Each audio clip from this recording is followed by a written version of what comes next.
Hillary, what is Walmart doing that Target is not? Good question there, Emma. Good to be back with you.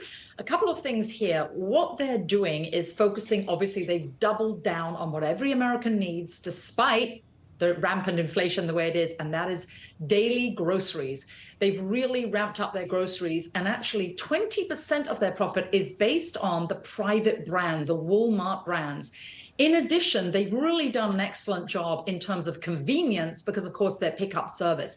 So actually, the CFO, John David Rainey, has said that the consumer is discerning or kind of being choicey, and they're picking those, as I mentioned, private brands, and they're spending on groceries. Big ticket items, big box sort of discretionary items like high-tech items, those sales have remained sort of flat, a little bit of growth, but it's really the groceries. And that's why, to answer your questions, Emma, they've done so much better than Target, because it's those basic staples, and it proves that Americans are spending their money where they have to, which is on groceries. Talking about groceries, there's a shakeup in the grocery store business in the South. You may have seen this. German grocery chain Aldi is set to acquire Winn-Dixie and Harvey supermarket stores in an expansion across the southern U.S., which, if you're not familiar with these, again, these are in the South here. But again, Aldi acquiring not one but two supermarkets. What's happening here? What do you read out of that?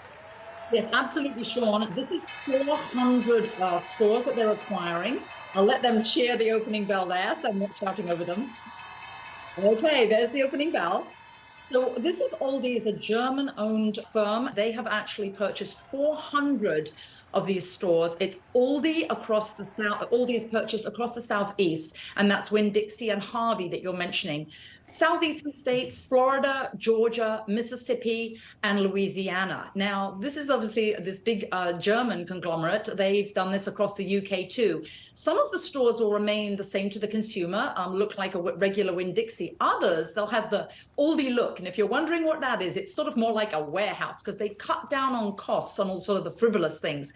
But with regard to the Germans, they're not the largest investors in the US. The British, and actually, shockingly, the Dutch are huge investors. So lots of other supermarkets are owned. When you go into a store, you think that Giant and Food Lion, they're American. No, they're owned by the Dutch. All right, so we'll see what happens there. People will be interested in going to Aldi to purchase their groceries.